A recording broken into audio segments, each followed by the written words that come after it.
Greetings, Electra. Janine Palmer here, Spirit Silver Moon for Harmony Energy Healing. I'm just doing a little video today about healing ourselves on whatever level, and this is after speaking to a friend about this, actually through voice clips, but it's just about the things that we go through in life that test us or challenge us or hurt us or hold us back, or if it was something that held us back when we were younger, but somehow it's still there because we haven't fully released it or healed it or whatever. And this could go or pertain to any type of relationship, parent, child, siblings, spouses, anything like that. Because we choose our parents, we choose things.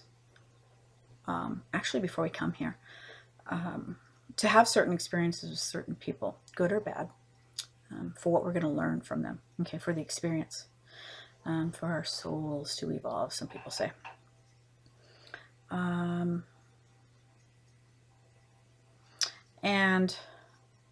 certain things affect us in certain ways, and it depends too on us, like our vibrational level, but also some of us are very empathic beings.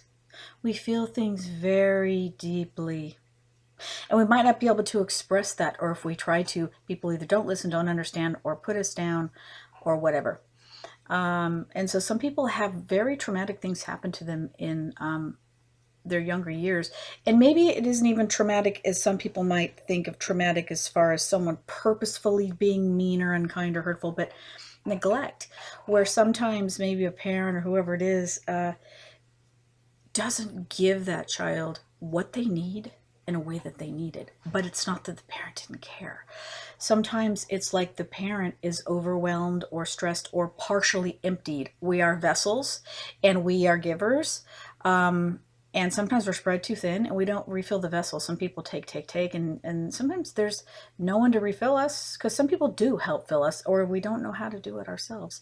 So in other words, if, let's say, a parent or whoever it is, doesn't have enough, they're not filled up enough in their own vessel and aren't even getting what they need, or don't have the healing that they need to be able to be that thing for someone else. In other words, they might not even recognize how deeply their child feels or something their child needs, because the child doesn't say it or doesn't know how to say it, and the parent just doesn't see it deeply enough. And so maybe the child feels like, oh, my mom or dad, wasn't there for me, or didn't listen to me, or didn't seem to care enough about me, and they feel wounded from that.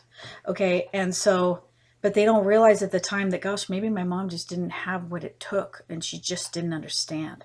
And so I felt this neglect, and maybe it was, and maybe it doesn't matter whether it was intentional or not. But when we can understand that it wasn't intentional, I think that helps a bit. But sometimes we have to go back and do the healing there at whatever age or ages these things occurred, to fill ourselves up, to send ourselves love from the highest source, to give ourselves what we didn't have or what we need. And sometimes we can't, and we're not going to get it from someone else, or we can't expect it from someone else. But if it's something that we still need, we can give it to ourselves. And we all have angels and guides, but we have to ask them for help because they can't interfere with our free will. So we actually are loved in ways that we don't even know. A lot of us are not aware of it, but we are surrounded by love. Okay. And then, so for healing, we can take that old stuff, the wounds, the misperceptions, whatever it is. What did you learn from it? Take the wisdom, put the rest somewhere, pull it out of you. You can visualize getting rid of it however you want. Put it in a balloon and send it up to the angels, send it to God, whatever you need to do to get it out of you. It shouldn't be buried in you. You acknowledge, this is the way I felt, this is what I learned from it, this is what it was. I don't want to carry it anymore. I don't want the burden. I don't need it. Doesn't serve me. Visualize pulling it out of you and getting rid of it however you want.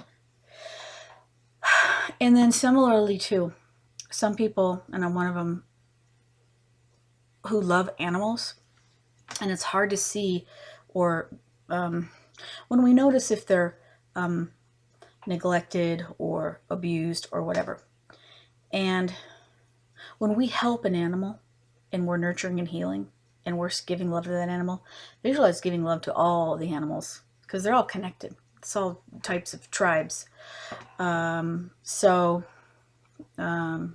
herds, whatever.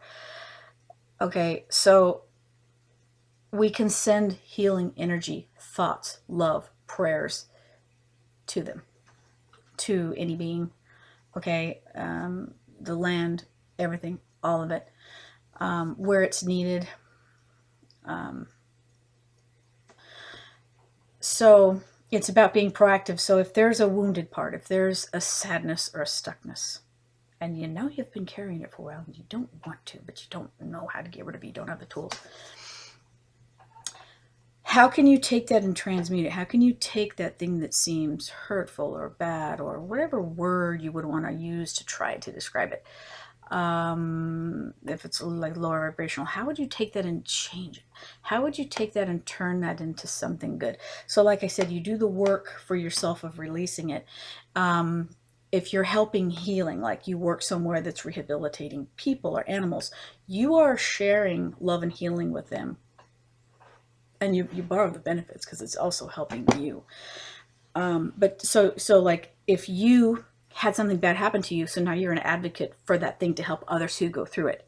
That even might be part of the reason it happened, because it was going to redirect you to do that thing where you would be needed, where through your experience you can help do good for others. Okay, and this is how we heal it and process and release it. So what can you do with something you experienced that seems so horrific and bad? Maybe you lost something. Okay, and through that, something changed in you and shifted. What did you gain? What did you gain from or through that experience? How can you change or raise or transmute something to a higher energy, to a higher vibrational level? Twist it, spin it, change it, move it. Don't let it stay stuck. Energy must flow. That's when people get ill, is because we are all energy. Everything's energy, and it needs to flow. When we hold on to stuff and it's stuck and it blocks us, it causes problems. So this is just a little video about healing, changing, transmuting. Peace.